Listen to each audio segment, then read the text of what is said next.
হচ্ছে day 3 of Ramadan. আজকে হচ্ছে 6 নম্বর রোজা। তাই আমরা তারাবির নামাজ পড়ে ভাত খেয়ে শুয়ে গেলাম। এরপর আমরা সেহরিতে উঠে ভাত খেয়ে আমরা ফজরের নামাজ পড়তে গেলাম। সকালে এসে আমি লাইট এবং ফিল্টার চালিয়ে দিলাম আমার অ্যাকুরিয়ামের।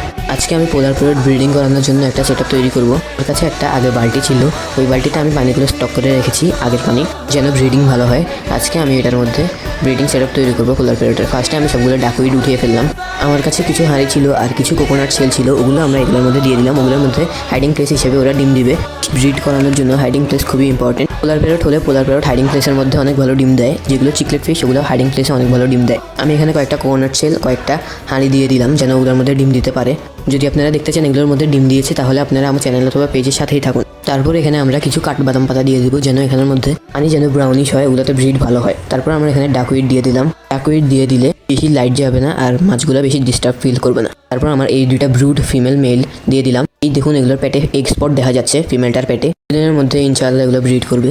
এগুলো আমি বিক্রয় করবো। আপনারা যদি এগুলো কিনতে চান আমি নিচে হোয়াটসঅ্যাপ নাম্বার দিয়ে দিব, এখান থেকে আপনারা কন্ট্যাক্ট করতে পারবেন আমার সাথে। এগুলোর প্রাইস জানতে চাইলে আপনারা কমেন্ট করতে পারেন প্রাইস, তাহলে আমি এগুলোর প্রাইস বলে দিব। কিছুদিন পরে দেখাবো আপনাদেরকে এগুলোর মধ্যে কোনো ডিম দিয়েছে বা বাচ্চা দিয়েছে নাকি। ট্যাঙ্ক সেট আপ করতে করতে আমাদের ইফতারি টাইম হয়ে গেল। এখন আমরা ইফতারি করি। আপনারা যদি ভিডিওটি ভালো লাগে ফলো অথবা সাবস্ক্রাইব করুন। দেখা হবে পরবর্তী কোনো ভিডিওতে। এরকম ইন্টারেস্টিং জিনিস দেখতে আমার চ্যানেল অথবা পেজের সাথেই থাকুন।